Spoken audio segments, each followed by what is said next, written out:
Guess what? Shenanigans ensue. Person 1 hates person 2. Guess what? Still shenanigans ensue. Person 1 fake dates person 2. Guess what? You guessed it. Shenanigans ensue. Co-host 1 reports to co-host 2. What's the name of the show? Shenanigans ensue. Yeah. Hello, I'm Jasmine. And I'm Jane, and welcome to Shenanigans Ensue. A podcast where, I would say you've killed, exactly the right number of people. Which for me is none, Yeah. just to be clear. But if you're trying to appeal to a murderer, you might as well try. Yes, you can try. Each episode, we'll watch a rom-com and discuss its merits as a member of the rom-com genre. We'll cover well-worn classics, hidden gems, and everything in between. We'll give you our unsolicited opinion on every trope, caper, and flim-flam the film used or maybe abused. And of course, The shenanigans! Welcome, one and all, to our 1 year anniversary of Shenanigans. Can you believe it? I legitimately cannot. I am so pleased that for our 1 year, we are coming back to an episode that is also foundational to starting all of this. Yes, this is a movie that Jasmine and I have watched right in the start of the pandemic, and it's one of the movies that kind of inspired us to start a podcast. I think it was our first Netflix party. Was it really? That could be right, yeah. I really think so. This is also the movie we watched with a couple of my friends for my 30th birthday because I turned 30 in 2020. That was that. Yay! 30, flirty, and surviving Yes, surviving the pandemic. That was the theme. Boy. The theme of that year, everyone just trying to make it through. We did, somehow.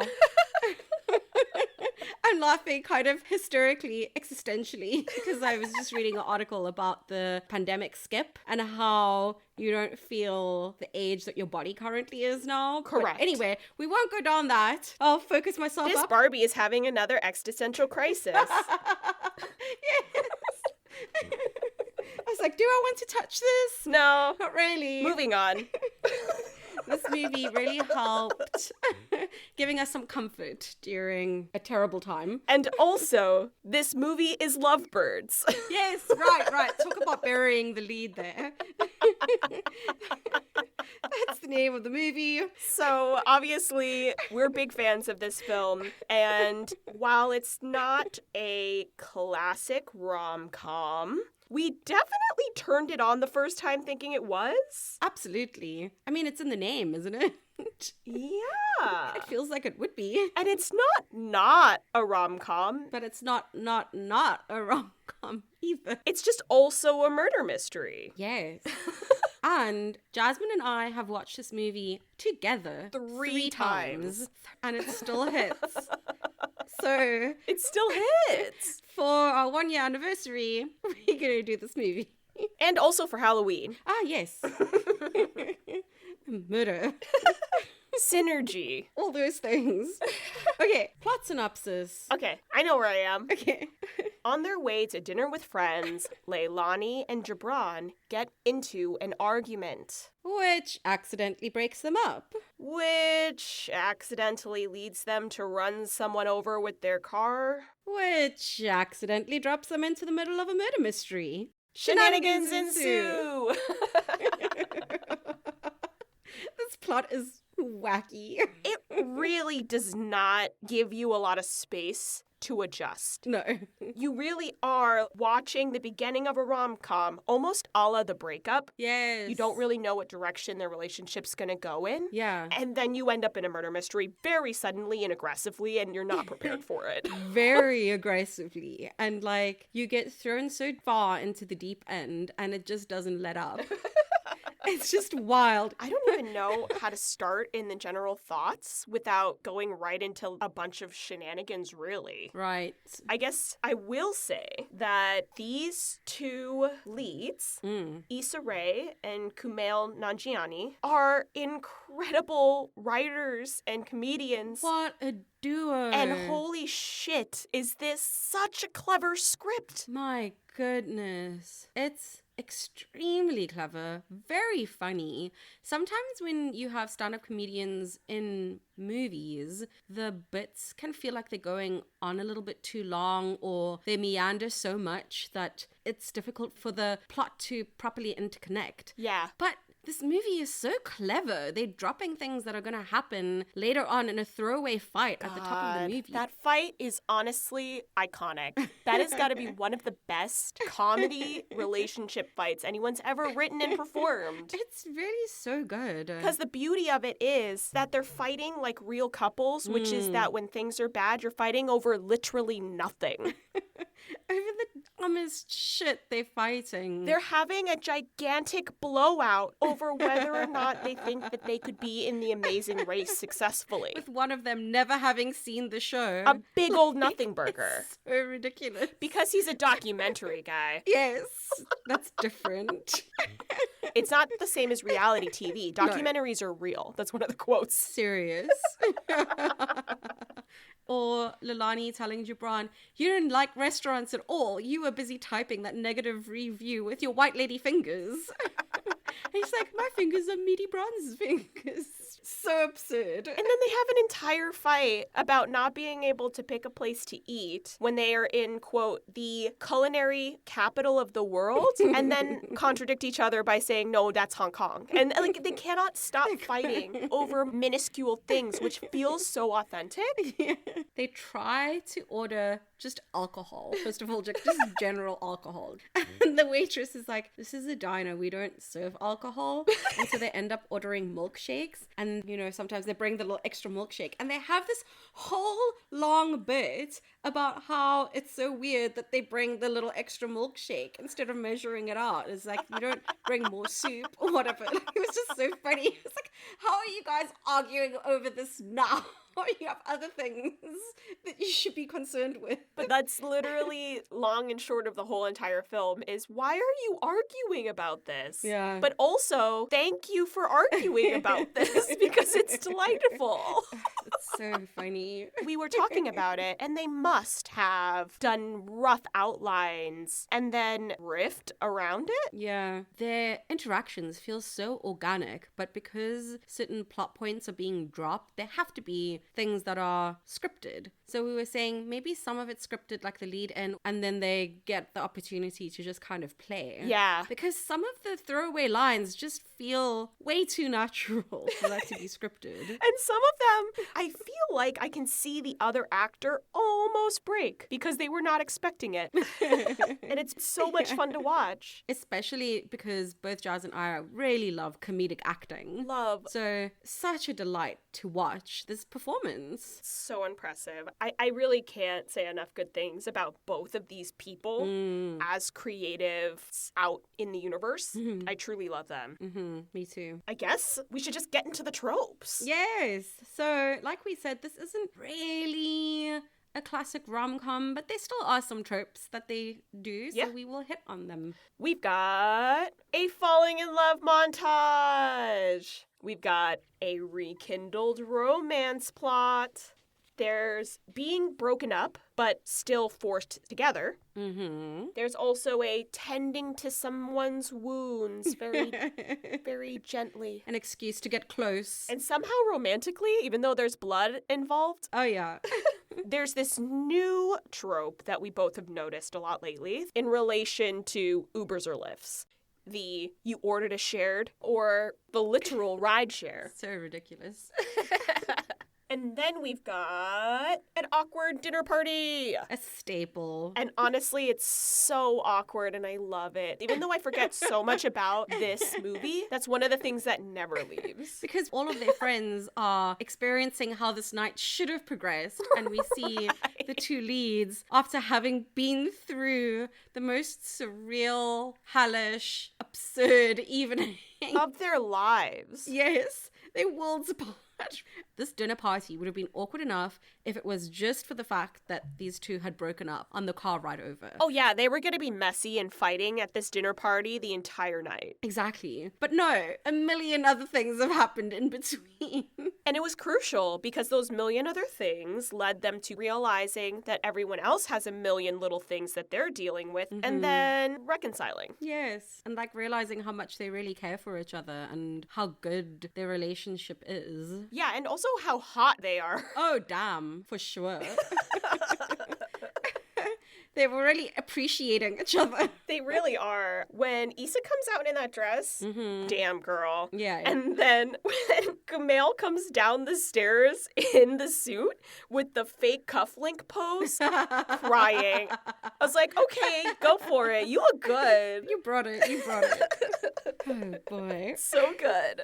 This whole film is just an absolute fever dream in the best possible way. Oh, yes. I mean, obviously, I want to start with the first date montage. Yes, I knew you were going to pick that one. I know, obviously. I'm always going to pick the montage first. So cute. I also love that song. And it really is so freaking cute. Honestly, the tone sets you up to really feel like this is the beginning of an excellent rom-com. Right? I don't... It pulls at the heartstrings. It's so cute. It's a first date montage that leads into I'm not going to go home the next day montage. Let's get breakfast. Into I'm canceling plans with my friends. Let's spend the whole day together again. Yeah. They don't want that first date to end so badly that they just make the whole 24 hours an experience together. It's such a beautiful first date. It's so sweet. And the way they're looking at each other is really beautiful. Yeah. Ah, it's so lovely. And then it smash cuts to them fighting now that they live together. Oh, yes.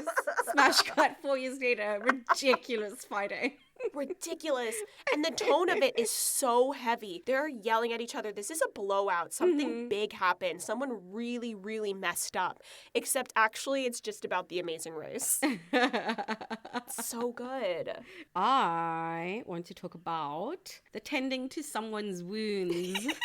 Listen, finding any excuse to get up close and personal. Yes. You see Lilani like lifting Gibran's shirt up to like assess the damage. But what to me is so good about the execution of this trope is that it's like 100% legitimate. And he probably needs to be... He needs to go to the ER immediately. He's been kicked by a horse square in the chest. The fact that he didn't go into immediate cardiac arrest is honestly a miracle. He definitely has broken ribs. Like, what's happening?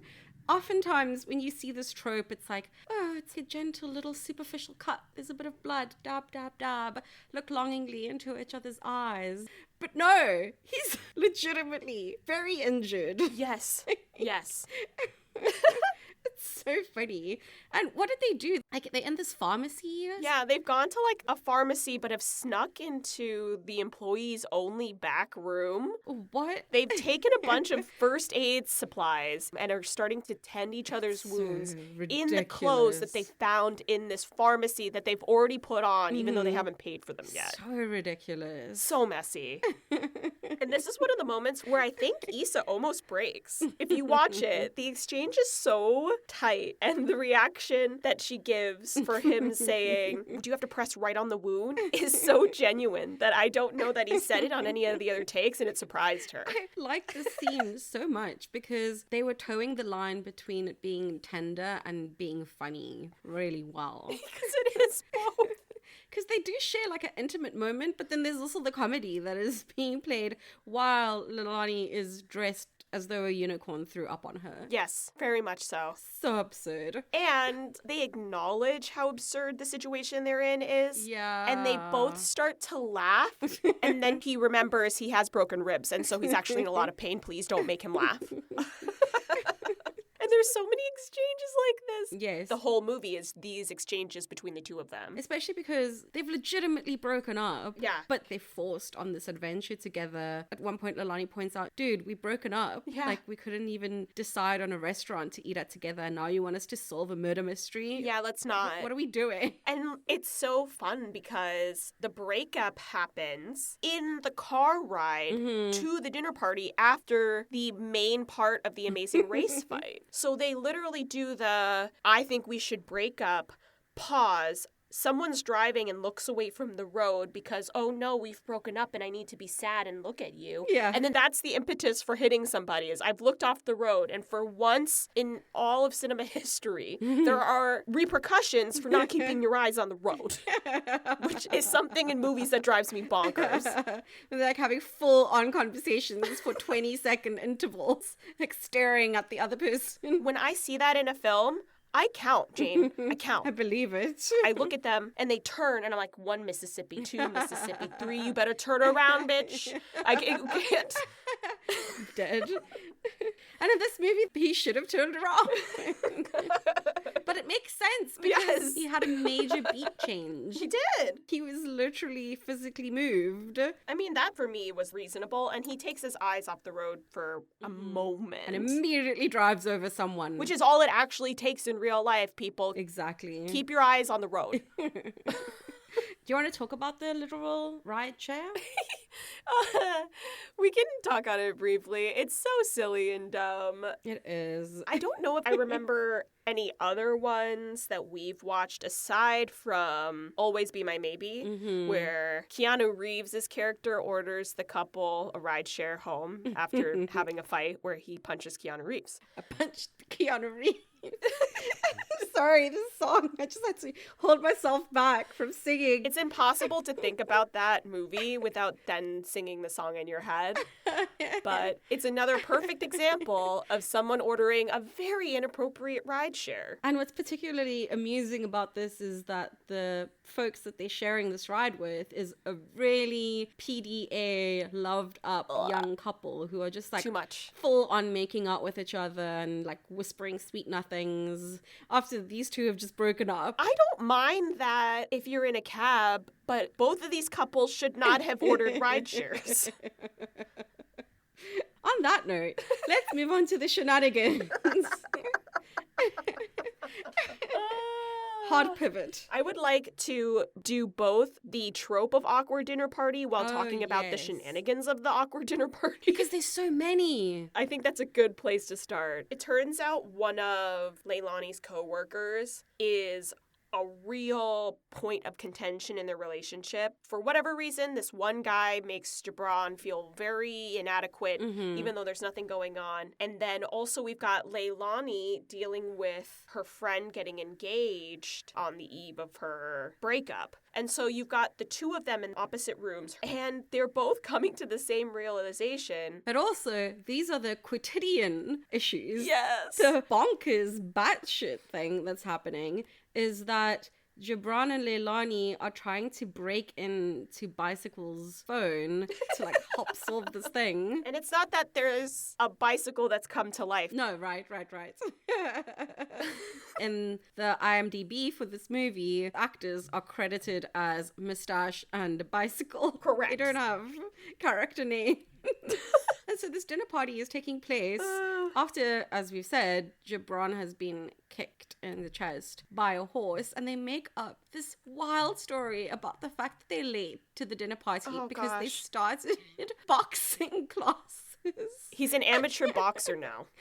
And this contrived story about like how he needs to go to the doctor, but he can't call his doctor because he got a quote new phone and that he forgot his PIN code. Right. So he can't get his doctor's number. And he's forgotten his PIN code because of the traumatic repetitive brain injuries from the boxing. Because Leilani's friend is quite ethical and he's not just going to like break into a phone because they ask him to. Right. So they come up with this crazy story that is believed. And the people at the dinner party really do believe, which doesn't make any sense. I would have thought my friends are on some serious drugs if they showed up late to a dinner party looking like that and talking like that. Okay, so they got into the car to go to the dinner party. They have hit somebody, run to a diner to regroup, have gone to the house that's called a roofie laboratory Oh, of yes. boys. They've also then met up with a woman who threatens to burn them and then get kicked by a horse,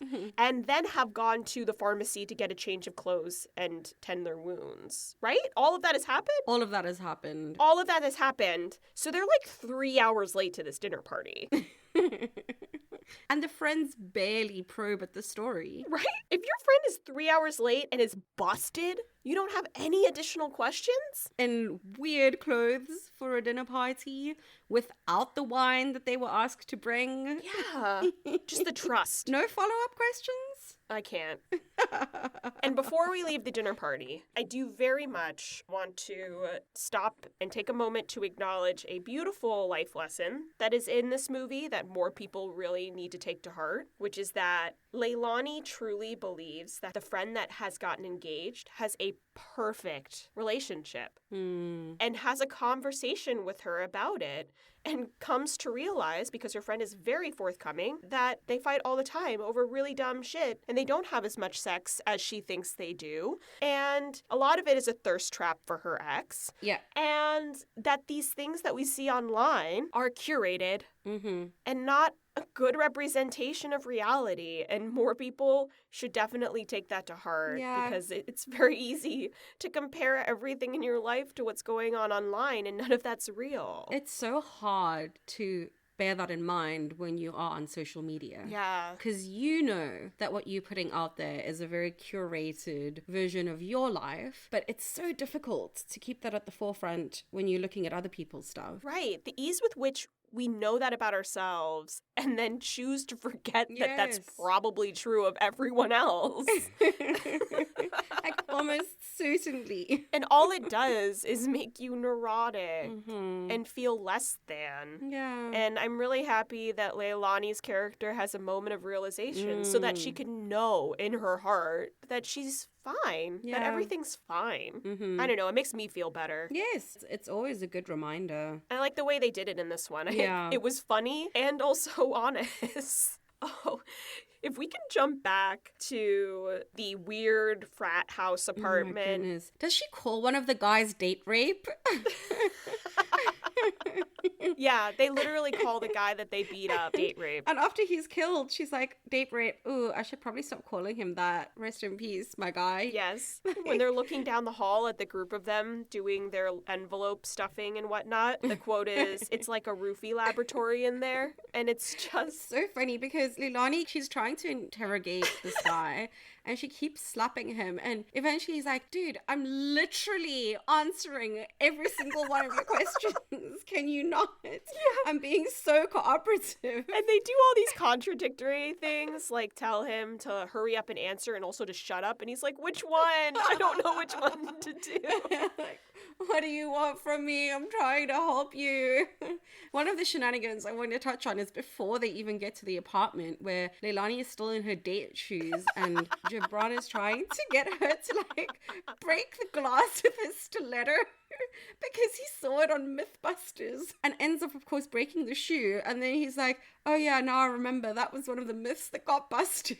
She doesn't just go to do the kick. She like does a standing leap. I don't even know what the hell this kick was. It was so aggressive, and then she busts her ass. And then my favorite thing about this scene is that they go up the fire escape, and then she takes the same shoe that didn't work downstairs and manages to break the window with the heel. So it did work. It did work. And Jane, this is my favorite thing. Did you notice they broke a damn window? Loud as fuck. And then as they start stepping and crunching on the glass, they keep turning to each other. Shh, shh, shh. Why are you shushing each other? You just broke a window. Who fucking cares? Exactly. And the music is so loud, I guess they don't hear them. And then, as they like quickly exiting, she steals a pair of one of their shoes. I mean, they're all dead now. They don't need them. Oh, R.I.P. This is... She remembered the golden rule. Yes, of, girl, put on your shoes. Perfect. So even though they weren't her shoes, she put on some shoes. And even though she was rocking sneakers barefoot, she had some shoes on. Can we talk about the super weird hipsters at the beginning? Get out of my brain. That's where I was heading. Really? Yes. Yes. I was going to say, like, can we jump back to the beginning a bit to talk about who I have in my notes as the woke white hipsters?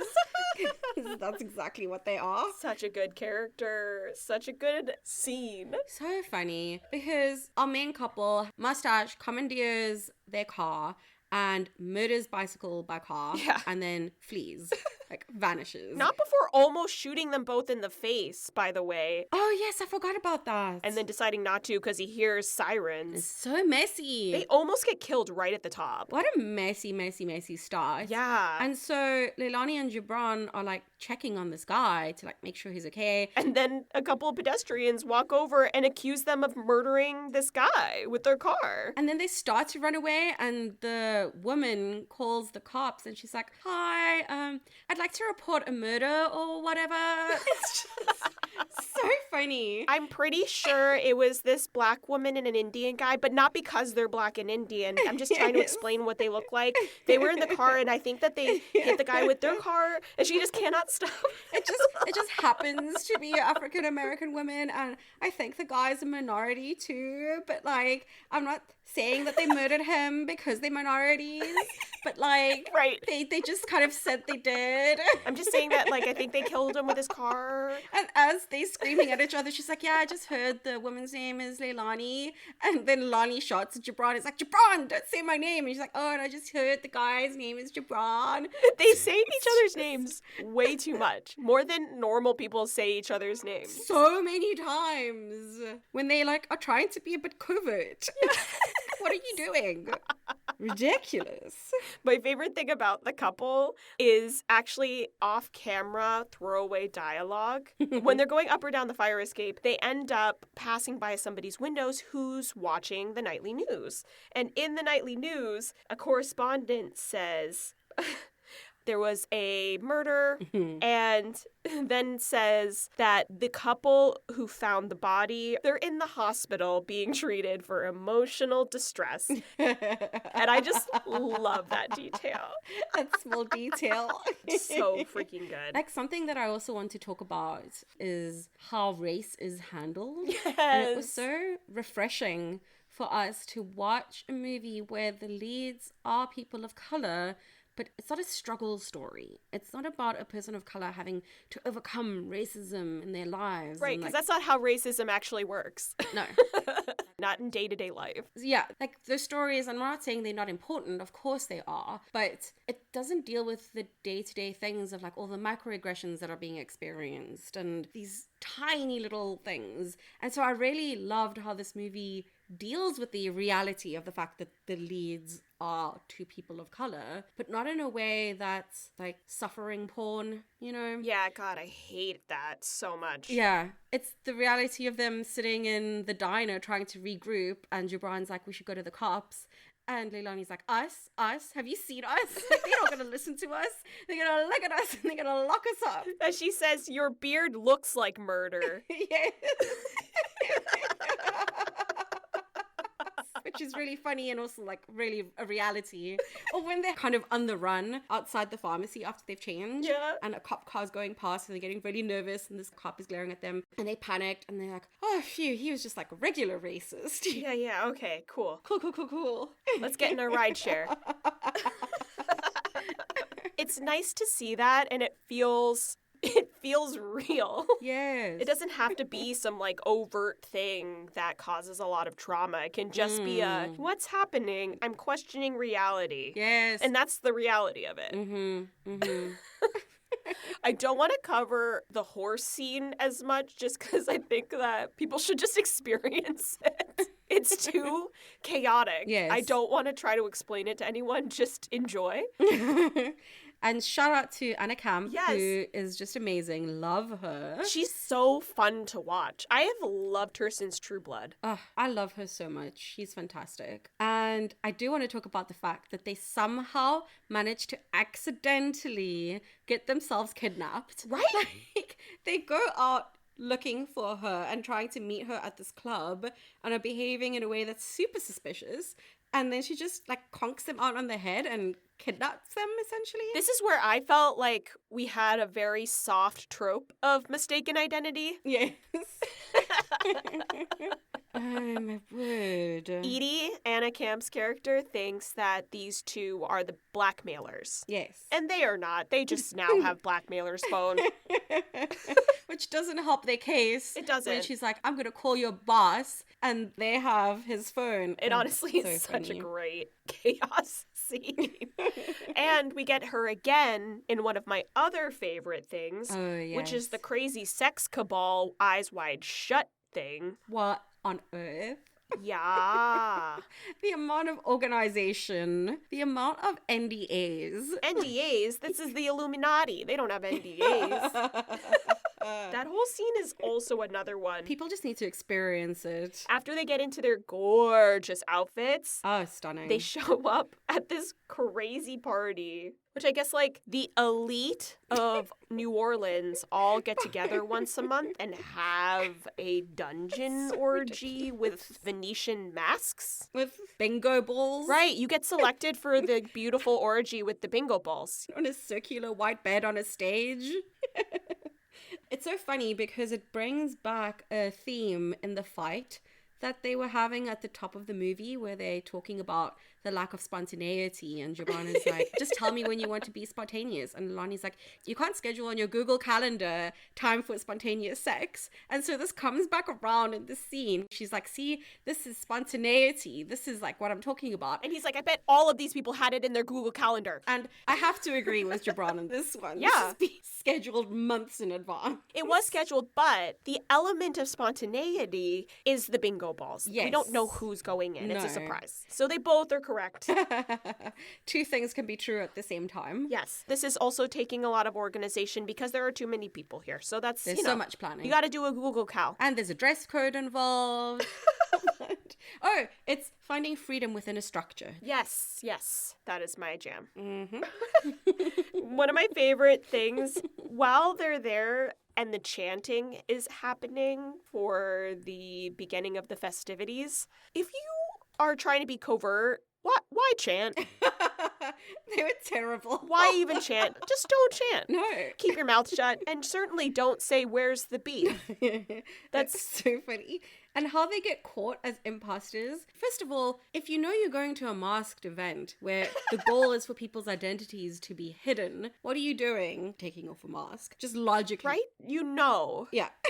Secondly, not everyone is right on the count of three immediately in unison going to take their masks off. Right?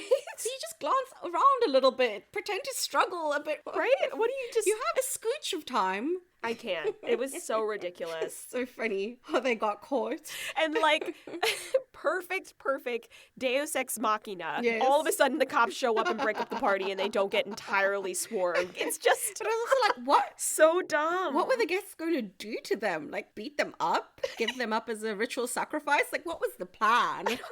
Like, what were they going to do? I don't know. And then after all this is said and done, they do get picked up by the cops. They do get put in a holding room. We hear very funny banter of them being stuck in the holding room. And it turns out the entire time that the detective who called them while they were in the diner just wanted to protect them because they knew that their car got stolen because they have CCTV camera footage. So ultimately, this entire adventure was pointless, aside from the fact that had they gone into police protection, they would have been killed. Yes, that's also true. And they wouldn't have found the murderer. So, you know, it worked out in the end, kind of. But the whole running and feeling like they're on the lam was like not based in reality at all. Oh, right. The conversation they have while they're in holding is so fucking ridiculous. They were titillated by that orgy. I think they were low-key a bit upset they didn't get to watch it play out. Definitely that. And then my favorite thing is when they finally realize that the detective never considered them people of interest in the murder, just witnesses.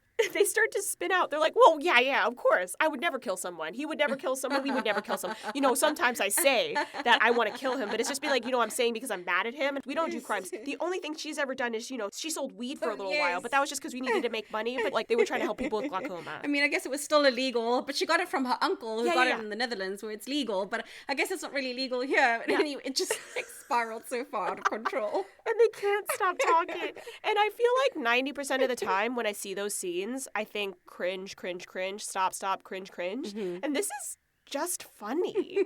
It was way less cringy for me. Did you also feel still really cringe? No, I didn't. I thought it was funny and it felt really true to the characters and how panicked they get and just like word vomity. And I think it's like the relief of realizing that they're not true suspects. Yeah. And so they just immediately start trying to confess to anything just to show how innocent they are. Yeah. The whole end sequence is so good. Especially because part of it is foreshadowed. Yeah. Them being taken by a police escort to go safely home. And that police escort turns out to be Mustache. So he wasn't lying about being a cop, right? He's just a bad cop. Yeah.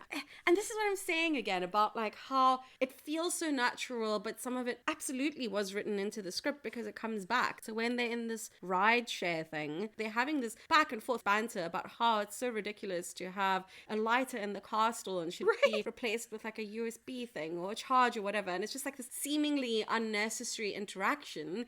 But then it's actually a plot device because that's what they actually end up using to escape their bindings. It's so good. That whole thing is so insane. Just the trying to talk the cop down. They're having a messy fight in the back. And even Mustache says, you seem like a really nice couple and I'm super sorry about having to kill you, as he drives them to the docks to kill them. The whole thing's so good. And then ending up on the boat and having the count of 3 and realizing you actually do work well as a team is so sweet. Yes. I like it. And that, isn't it in the back of the car while they're bound and about to die that they have this really beautiful conversation with vulnerability? If there's any time for that to happen, it's when you're about to die, I suppose. It's true. Yeah. They really should have done that probably months ago, but, right before death is okay too. Closure is important.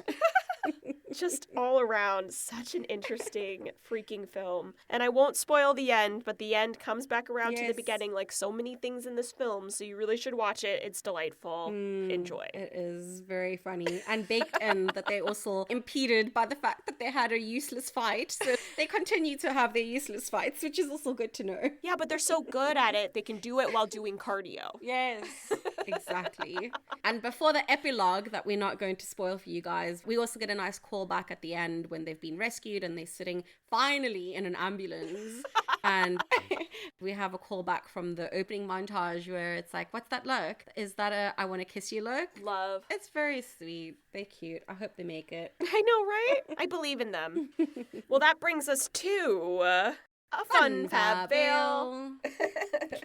So obviously this is a toughie because she's not a rom-com, really. Not really. She's not. No, but she's also not really. So how we ended up on this was, I mean, we both love this movie. Love this movie. And we've watched it 3 times. And it still made me laugh out loud. Me too. And I noticed other things. Which I don't even laugh out loud for probably half of the movies we've watched together and reviewed. Like I giggle, but full guffaw out loud for a movie I've already watched multiple times. As I said to Jazz, if someone were to ask me for a recommendation for a rom-com, this would not be it. Because it's not... Yeah, you couldn't. Yeah, I couldn't. But I still love this movie. And so, our rating for this movie is fantastic. Fantastic. It's a fantastic movie. What a great watch. So good. Yeah, I honestly recommend it to literally anyone who likes having a nice time. I don't have notes. I think it's perfect the way it is.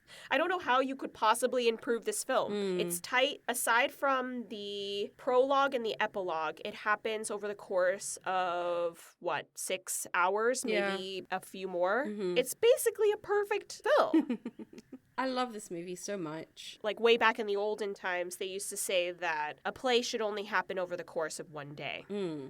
This is more like Shakespearean times. That was the traditional thing to do, is that plays happen over the course of one day. And in that regard, they deliver. Tight timeline, tight film. Lots of fun. So many laughs. So many. It's great. Hence the fantastic. And again, I cannot emphasize enough that the dialogue, scripting, everything about that aspect is so well done. It's a good watch. Highly recommend, but not cracking the list of top 10 rom-coms. Yeah. It's its own thing. It's not a rom-com. It isn't, it isn't. Not really. Yes. It is. Yeah, you get it. It's enough for us to do as our Halloween episode. It's just not, yeah. You understand. Yeah, you get it. Anyway, that leads us to our favorite segment. Favorite. Give me the cheese, please. I am so excited for this. It's so... Okay, whatever. I'm not going to say anything until we just do it. Okay.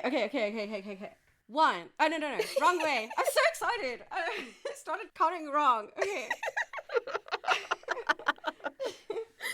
Okay. 3, 2, 1. Philly Yidos. cheesesteak. Ooh. I'm so curious how we're going to thread this one. I know we promised that we wouldn't be keeping track, but I do remember that I went first last time. Ooh. So Yes. Okay, great. you get to go first. So mine is super bizarre, which I think fits this film. It's called Yidost. Never heard of it. Yidost is spelled Gjeost. In case you want to look it up, because it's insane. And you'll never be able to spell it without me telling you. It is a Norwegian cheese that is made from whey. So it's a little bit more similar to like a ricotta in that it's less aged and from the whey products as opposed to being what some might consider a more traditional cheese. So the thing is it's not really a cheese because of that. Okay. And even more so, it is like a three-way love child between cheese, caramel, and fudge. Interesting. So if you were to look at this insane cheese, you would see something that looks like the consistency of fudge. Like I've given you a bar of fudge, but it's got more of a caramel color, but it's technically a cheese product. What a mind fuck. Yeah, and that's what I was going for. This film and this cheese are both mind fucks. You think you're getting yourself into one thing, and you're about to experience something entirely different and something you were entirely unprepared for. Right. But it doesn't make it any less delightful. If you get past your misconceptions and your preconceived notions about what you were about to have, you can sit back and really enjoy something delicious. Yeah. But if you really think that you're going to watch just a straight up rom-com or a straight up murder mystery, you're going to maybe be disappointed. You just kind of have to understand where you are. And that's the thing about a Yidost, because it tastes like peanut butter. Goodness. Yeah, it's wild. So if you shave yourself a teeny tiny little slice of it, you kind of roll it up. It's very soft. And you put it on a piece of sour apple. Or if you put some on toast and then melt it a little bit and then cover that with some jam. Almost like a little PB&J situation, but with this cheese. If you know what you're getting yourself in for, you can really enjoy the bizarre and delicious experience of this wild thing you've never seen before. There's nothing like it. Yeah, that's it. This is my weird, word salad for exactly why this movie is a Yidost. Wow. I need to look that up because it sounds... It's great. Even more so, I want to try it because I'm so curious. There's so many levels to it. It is so interesting. How interesting. Yeah, Murray's Cheese in New York City has a handbook, and they call it, quote, amazing if somewhat revolting.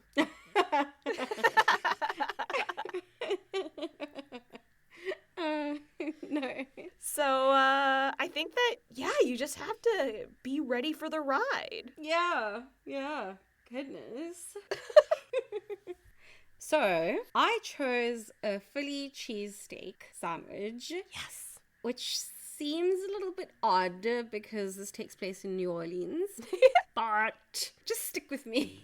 on it. So cheese is in the name of this sandwich, much like Lovebirds is the name of this movie, which makes you think that perhaps you're getting something a little bit different, because with a Philly cheesesteak, the emphasis is not really on the cheese.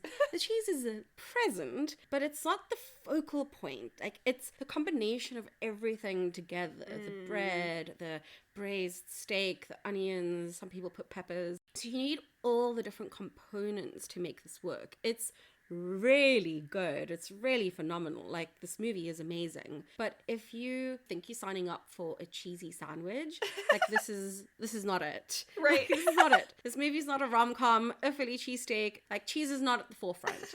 You're not getting a grilled cheese. You're not getting a tuna melt. You're like, the cheese is a lot more needed. No, it's Cheese Whiz. Yes, exactly. It's there, but it's not like, whatever. It's there, but like even the cheese itself is fully a fake out. Yes. It's like, whoops, not what you thought. Which is like this. It starts off so strong with the opening montage. And it's like, whoops, made a mystery. Ha ha ha. Which isn't to say I don't love a Cheese Whiz. It's No. just, unexpected. Yes.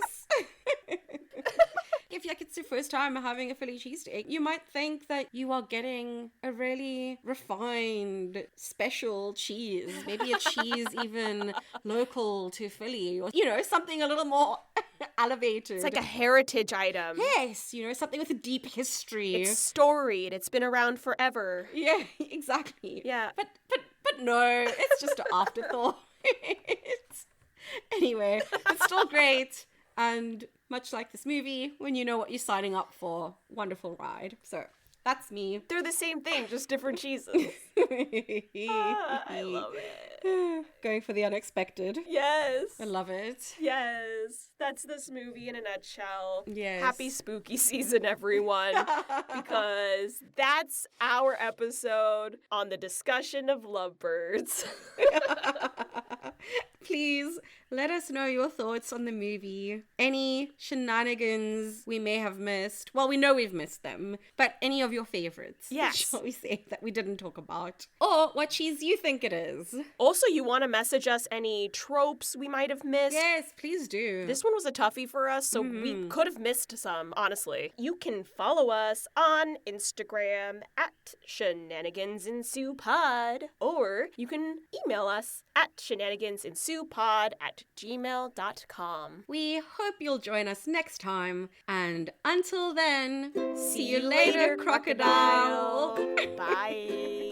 Bye. That one gets me because it's so dumb. It was so dumb. He's just so besotted by her. Oh, his face. He messes it up and doesn't even realize. That's gotta be one of the best acting jobs, of just being so awestruck by a person you're in love with. Like the permission to be so enamored by someone. Oh, it's so cute.